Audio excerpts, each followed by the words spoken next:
Welcome to my channel.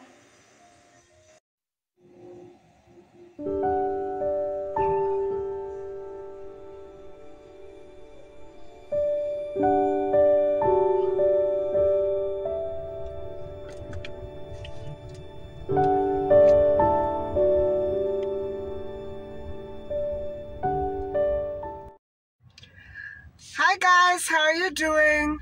I thought I would just come out and feel what it's like to be caught in a freak snowstorm.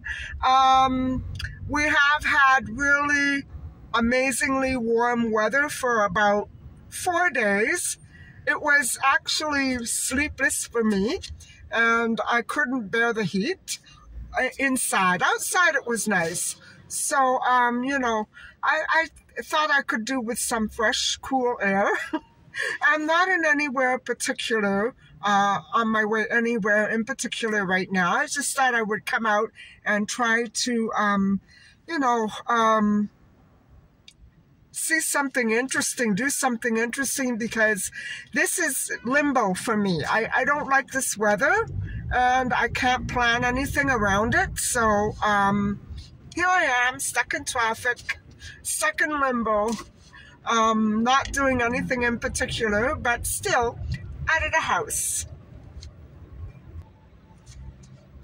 And also, in case you're wondering, I don't think you really are, but I'm having a makeup-free, no-wash hair day. And even though I checked the forecast numerous times, it wasn't calling for this. So, really, it wasn't. Today was supposed to be bright and sunny and dry.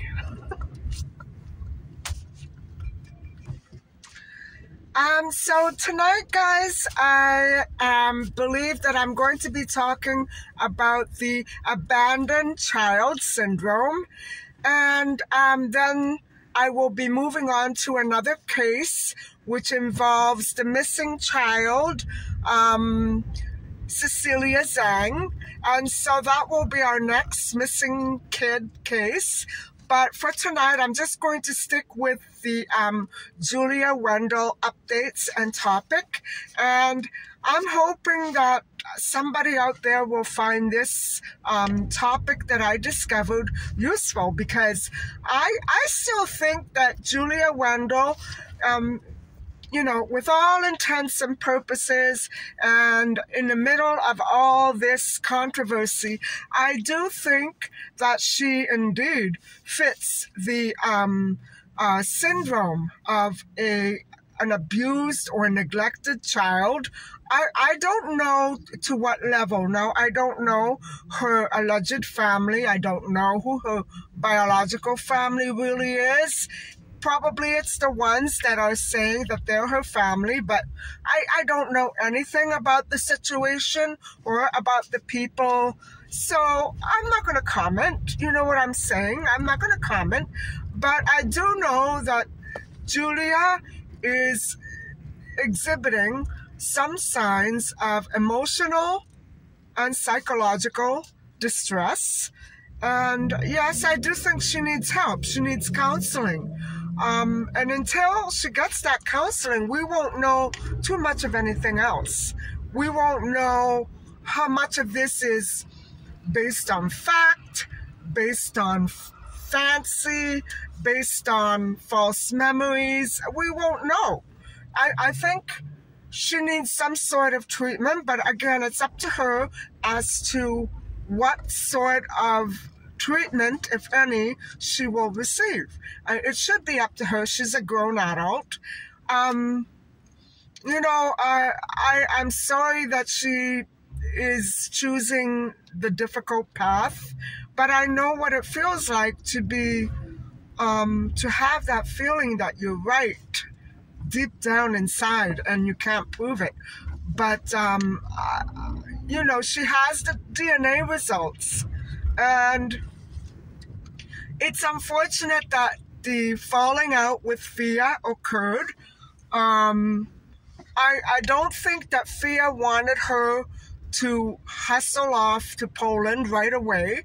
I feel that Julia was feeling smothered. And, for a person who's been in her situation, and if she was ever abused, a person feeling like that can't be smothered by anyone because they don't know how to handle that. They don't know how to handle closeness in relationships. No matter what they do, they won't know how to handle it. They can't deal with it. And so, unfortunately, Fia and Julia right now are separated. I hope that they can patch things up in the near future.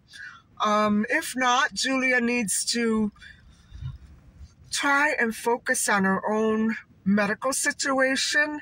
I'm not sure it involved psychological healing. I'm for sure some, but I don't know what the story is, so I can't comment. She does need some sort of guidance for sure, and I'm not at all sure what else there is to think of, to talk about regarding Julia's psychological state of mind, because this can't go on. She can't be happy, always dwelling there on that same topic. Even the McCanns, when they lost Maddie, they couldn't always dwell on that. It must have been devastating. It must be devastating to deal with this situation day in, day out, hour after hour. I wouldn't be able to handle that. I would need some sort of distraction. Now, Julia wrote a 17-page apology letter to the McCanns, and so I haven't had a chance to read it, but I do think that she means very well, and she is insisting that she never claimed to be MaddieMcCann. Well, I think she did, but I think she meant to say that she thought she could be MaddieMcCann. I don't see any evil in her her attempt to try to focus on the similarities between herself and MaddieMcCann, but she was just simply trying to look for a solution to her own problems, and I really think that she lost a lot of time hoping and wishing and wondering about that. You know what I'm saying? Maybe she shouldn't have put all her eggs into one basket, but still, she's a young girl. There's lots of time for her to heal and to get on with her life. I hope she does that. And so tonight, guys, I'm going to be focusing more on the missing child syndrome, which is virtually almost the same as the abused child syndrome or abandoned child syndrome, give or take a few emphasis. And so, we'll talk more about that later.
Well, guys, I'm here looking for the two things that I cannot find.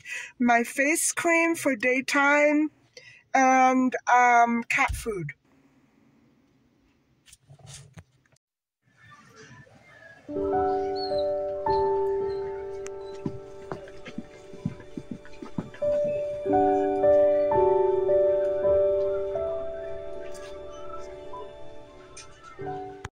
So far, no luck. I'm finding the actual cat food that Mitcha will eat, but I managed to find different eye cream, and it's cheaper here at Walmart than it is at on sale at Shoppers. So I picked up a couple of jars.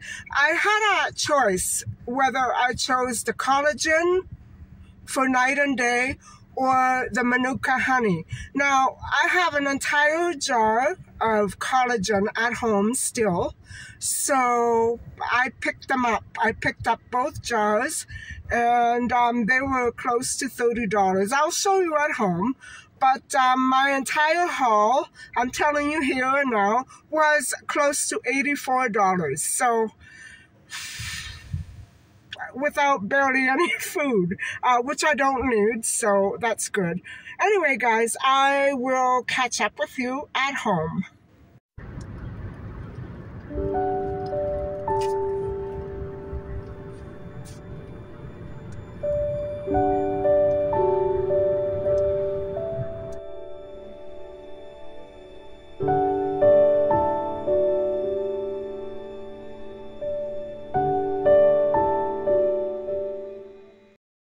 Hi everybody, I'm home, and I'm going to let you have one more look at my haul because I already showed you in the store, and let me flip the view and let you have a look.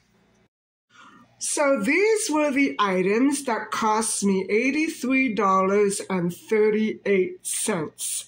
And yes, I'm going to be needing at least one more loaf of bread. And I bought Mitcha a couple more bags of treats.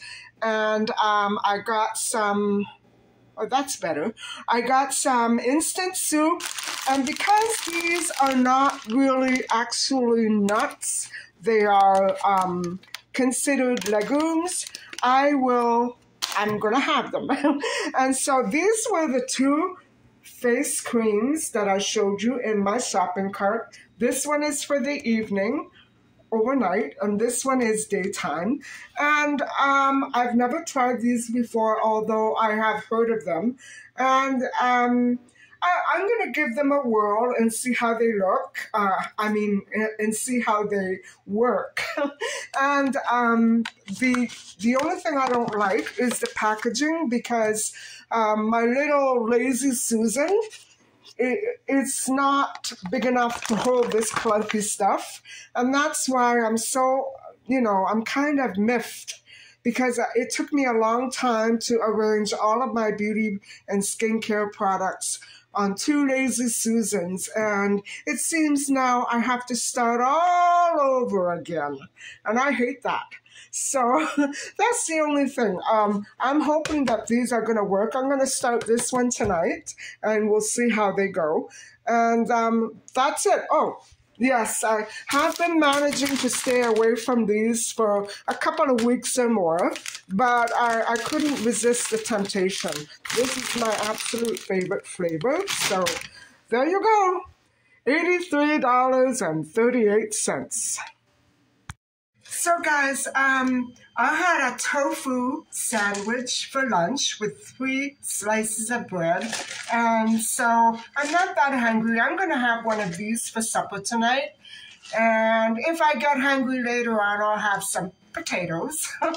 And so I've already had my protein for today, thank goodness. And when I'm done with my soup, I will get back with you. I will get back to you about the abandoned child syndrome, which is very important. I think we need to go over it. So anyway, guys, I'll see you in a little bit.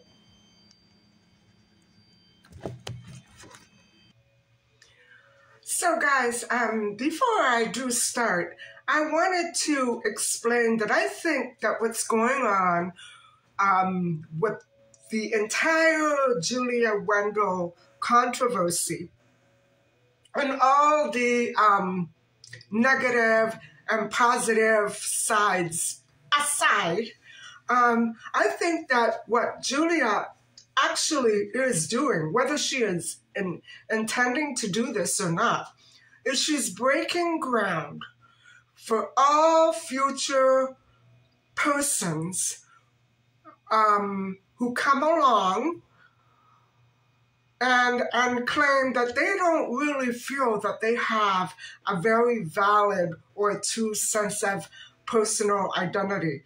They really aren't sure of who they are, really.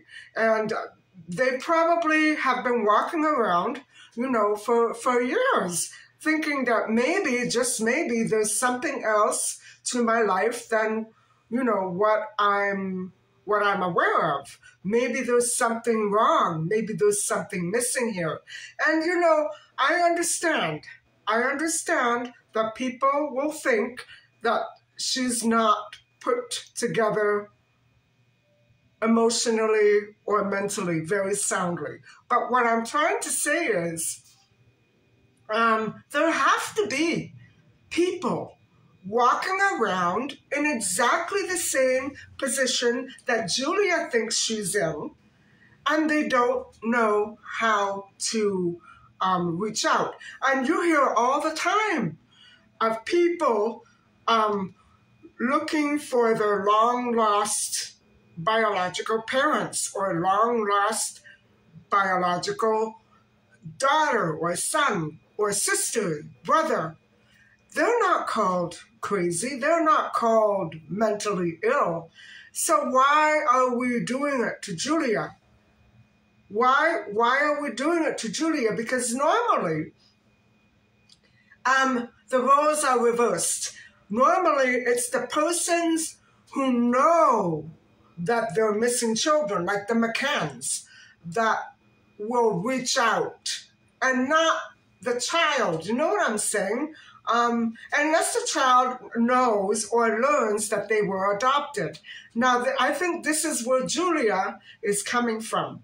And I don't think that there's anything wrong with her trying to assert her sense of self-identity by trying to locate other family.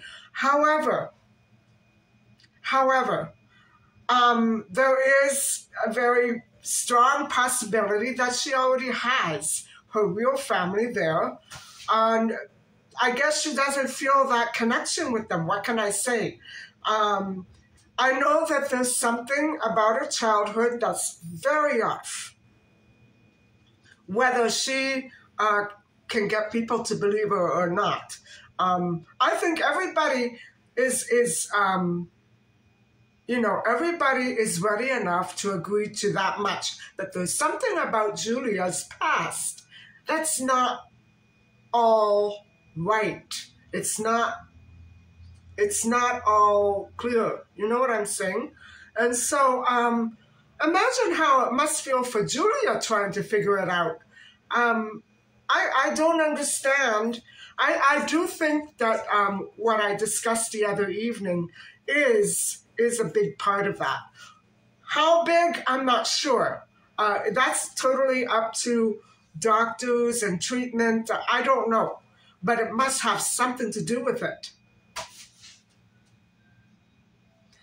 And so, one person who comes to mind who was probably in very much of the same position that Julia Wendell is in right now would be the murderer, Calvin Hoover, who is now passed away. And I do not, for any intents and purposes, intend to compare Julia to a murderer. But what I'm trying to say is that it ravaged his life. He did one of those ancestry kit tests, and he gave away his DNA, trying to find out his heritage. I believe that was the case. And that is how the police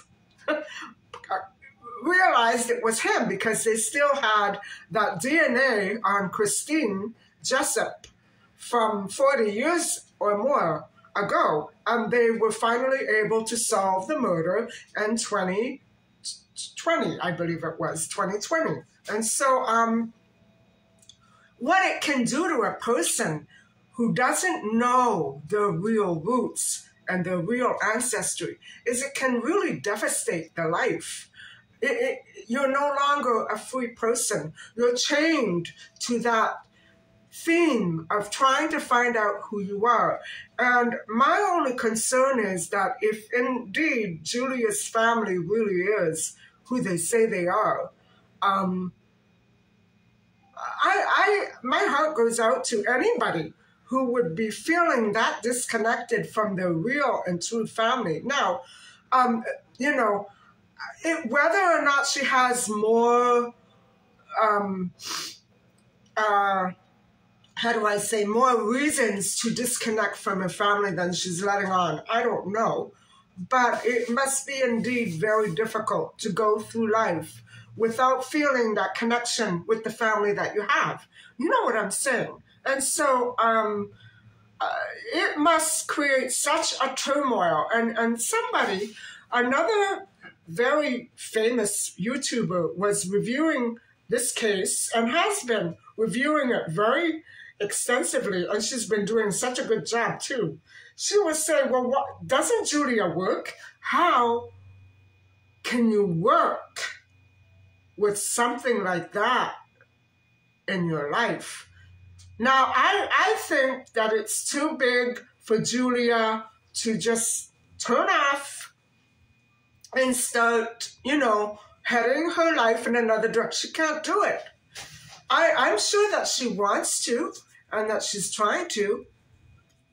But right now, she's still in shock, probably, trying to get over the disappointment of not being related to the McCanns. And so give her some space. She's just a kid. She's very young. Give her some space. She needs to get over that. But I'm worried that if she continues to harp on this, one child, MaddieMcCann, and not open herself up to other options, maybe approach the problem with the idea that I may be a missing child. I need somebody to help me find out how I can get to the truth.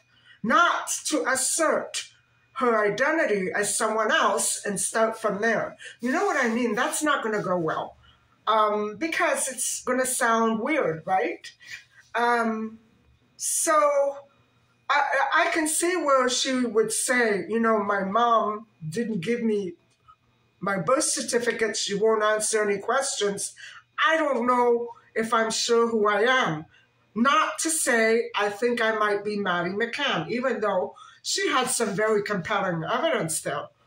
You know what I'm trying to say, guys? I'm not all against anybody trying to find out their real identity. Goodness knows she has enough reason to doubt it. So, what is the abandoned child syndrome? Well, more or less, it's sort of what Julia is going through, and it is a proposed behavioral or psychological condition that results from the loss of parents or a caregiver.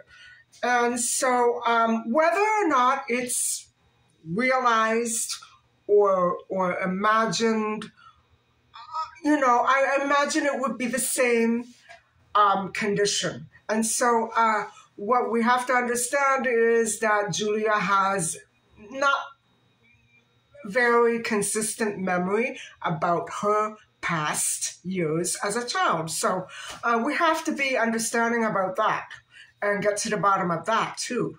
So I'm going to explain this and try not to take Julia into it, because I think you'll be able to see the parallels between Julia and what I'm talking about, whether I draw examples from her or not. So let's leave her out and completely focus on this syndrome.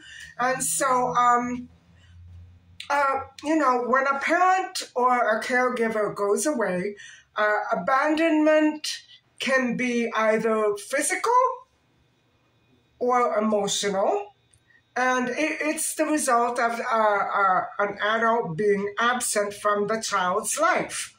Or, you know, it can also be a withholding of certain types of parental behaviors like hugging, affection, nurturing, cooking dinner, cleaning, washing their clothes, taking care of them, helping them get washed, things like that.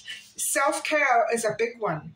And so as a result, abandoned children do suffer physical trauma such as neglect, malnutrition, starvation, abuse, and there are many cases that do document such incidences with small children.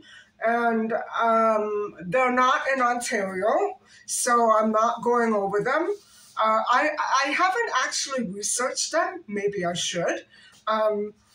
So far, I've just been researching missing children. So anyway, furthermore, besides starvation, intentional abuse, physical trauma, emotional trauma, and all that, the abandonment it could be intentional, like I'm saying, or it could be non-intentional. Say, for instance, when a parent gets arrested or when a parent dies, you know.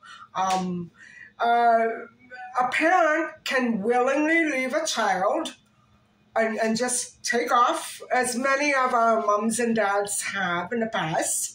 Not mine, but we do hear about it from time to time in some of these stories. So the child sort of becomes alienated, and it's sort of like a forceful situation that the child is being thrust into. And so forced separation of a parent from a child, and it can be, you know, anything like divorce, as I'm saying, death, foster care, adoption, political conflicts, war, catastrophe, natural disasters, you name it. So with the nurturing and support of a facilitative environment, a child can begin to develop the ability to cope with the situation of abandonment. And I want you to think about Julia. I'm not going to say much. I want you to think about Julia and what she's been saying. And unless we start listening to her, we're never going to care. And we're going to simply throw up our arms. Oh, I don't understand it. Therefore, she's lying. It doesn't make sense. Therefore, they're lying. Don't do that, guys. Don't do that. You know, just I am going to bring Dr. Phil into this. Julia recently went on the Dr. Phil show. People are wondering how she is surviving with money. That would have been one way. Why are you all taking it out on Dr. Phil? This is his line of work. Why are you all so down on Julia being assisted by a medical or a psychological professional? First, you're saying that she needs help, and then you're taking it out on Dr. Phil. You all don't make sense to me. Anyway, so that's what I'm saying. She is trying to cope, as many children who have been abandoned are trying to cope. They don't know how. Think of Calvin Hoover and what he must have gone through to get him to the point of being a murderer. I don't want to think about that. Anyway, so abandoned child syndrome is not recognized, nor is it described as a mental disorder. It's not, guys. So some of you should knock it off, right? If you don't know, don't say it. I don't know if Julia is one way or another. I'm not a medical professional, so I'm not going to say anything. And that's what you guys should do too. Just be quiet and, you know, let this play out because it's important. It's important that we develop a process for people to go through, and I'm not talking about internally.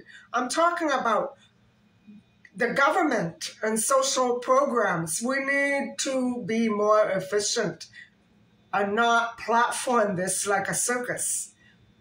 It's not going to help.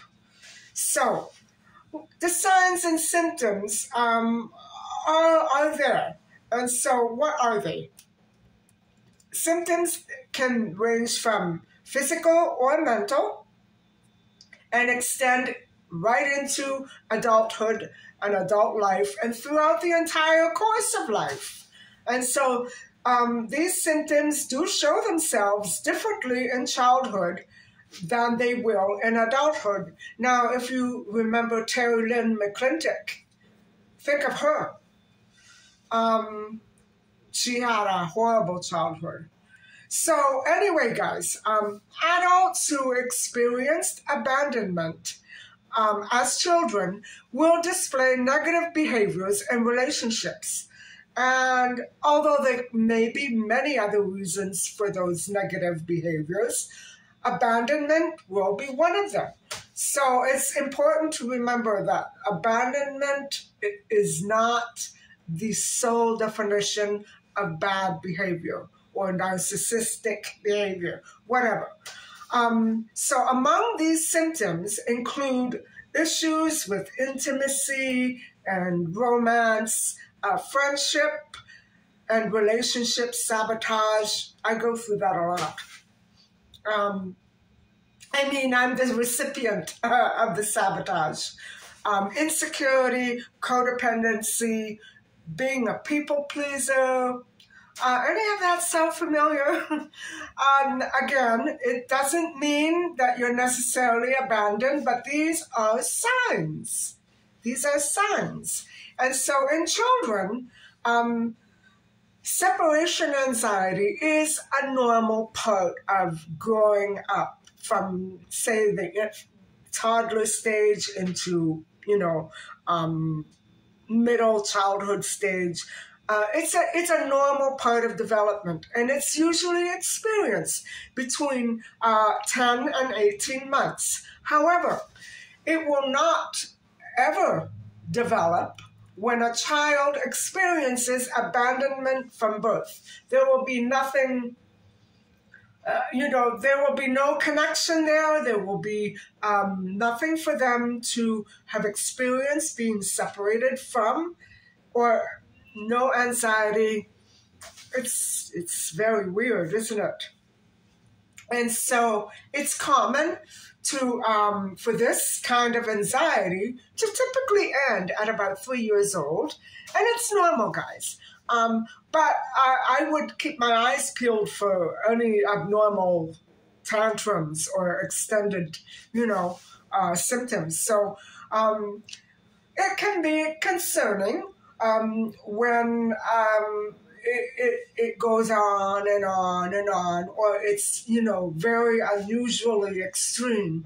You should really check it out if you're not sure. You know what I mean? It's not fun being the parent of a child who is in need of emotional support because you don't know how to do it, right? So this typically manifests in worries of being abandoned. Guys, I remember, being so terrified that I would one day wake up. I remember when we were living over the store and that my mom and dad would be gone. Or that, she one day said to me, my mom, "Now this is it. You and I are finished. You're going to boarding school." I must have been 6. I was bad. I was naughty. And that fazed me. That really fazed me. I think things like that, sometimes parents don't realize when they take things too far. Anyway, worries about being abandoned, anxiety when dropped off at school, daycare, or lessons, a family member's house, real clinginess, being ill and not even showing the physical signs of being ill. But, I know that feeling at the pit of your stomach, like 100 butterflies flying around in there, and you feel sick, but you don't look sick. And children who experience the loss of a caregiver or parent may go through very drastic symptoms.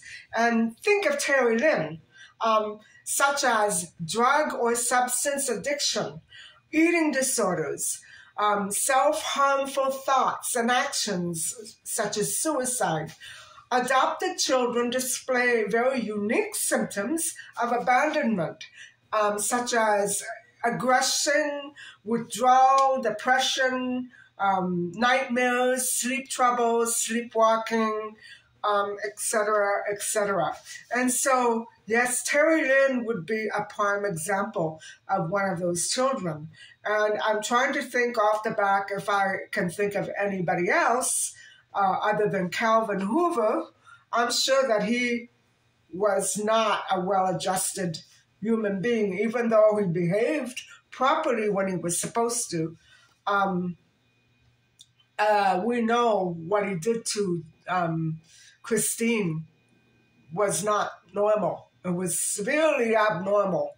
And so the causes are, kind of complex. When a child lacks psychological or physical protection necessary from an adult, from a parent or a caregiver, the child will internalize fear and hold it in, which is also referred to as chronic loss syndrome.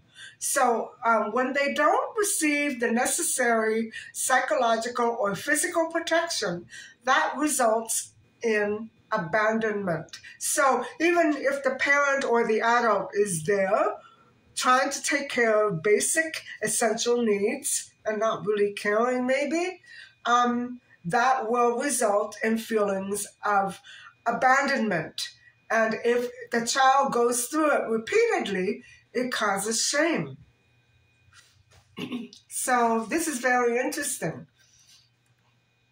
Now, shame arises from painful messages of worthlessness, in abandonment. And when parents get up and go without saying anything to anyone, that's what happens sometimes. And so as a child gets older, these internalizations of fear and shame lead to physical self-abuse, such as drugs or alcohol. Over time, they treat people close to them differently. They start changing and they become irritable and angry. Who have we been hearing about that can act like that from time to time? I'm not going to say her name. And so over time, they treat people differently. They become different. They change. Another cause for internalizations of emotions can be the social economic status of a child's family, real family, and their environment. They are, they are surrounded with things that differ from what, say, a child from an upper class or very upscale neighborhood would be surrounded with. And, just look at the material things like cars and homes and motorboats and all that stuff. And so, guys, this is essentially what I'm trying to make everybody aware of, is that no matter what label you put on any given criminal or fraudster or whatever you want to call them, this is real. People cause it. People who don't have the skills to know any better, maybe not even intentionally most times, people cause what Julia is going through. She didn't do it to herself. I'm not saying that the parents did it, because I don't know. Someone contributed to her emotional state of mind, whether it's true or not, even if she's not Maddie. You know what I'm trying to say, guys? And so there are so many people walking around like this that don't even realize that they may, in fact, be missing children. Children who grew up not knowing who they were taken from, where they were when they were snatched. I think that people should really start paying close attention to this society, and stop sweeping all these criminal deeds under the rug as if they don't exist. They're out there. And children who were snatched are now the adult victims of this sort of abusive cycle that they can't seem to get out of. And so when we hear Julia and people like Julia saying that they need to find their roots, I think we should start listening, or at least try to make things easier for people who need to find their real roots. I know there are certain paths and avenues, like private detectives and stuff like that, but it should be made easier. A person shouldn't have to shell out a whole life's fortune to find their own roots, or to go online with a GoFundMe account and lie about it and say it's for something else. I think that has to stop. I think governments should do something about this, because it's a really worldwide, situation now, and it's going to get bigger. As long as crime persists, this is going to get bigger. So, where's Maddie? We don't know if her parents are hiding anything. I suspect they are not. But where is she? Who has her? Who took her? What happened to her? Something had to have happened to her. Look at all the missing children that were gone for 20, 30, 40 years and suddenly showed up. This is what I mean, guys. Anyway, enough of that. Enough on Julia Wendell for tonight. I hope she's going to find her way. No matter what she decides to do, I hope she finds her own way. And I'm really feeling badly that she and Fia are not partnered up anymore. I think it could have, it could have been something better.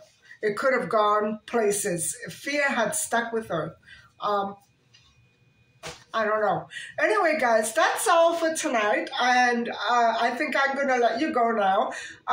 So thank you very much for listening and watching to this episode on the abandoned child syndrome and my little updates on Julia Wendell. And I hope that she takes it easy and tries to heal all those little medical things that need to be healed, and pay attention to medication because it's going to make her better. And, ease off on her. Ease off on her because it's really starting to irritate me. And leave Dr. Phil alone. He's helping her. He's trying to help her. Leave Dr. Phil alone. So anyway, guys, thank you very much for watching. And please don't forget to like and subscribe. Bye for now.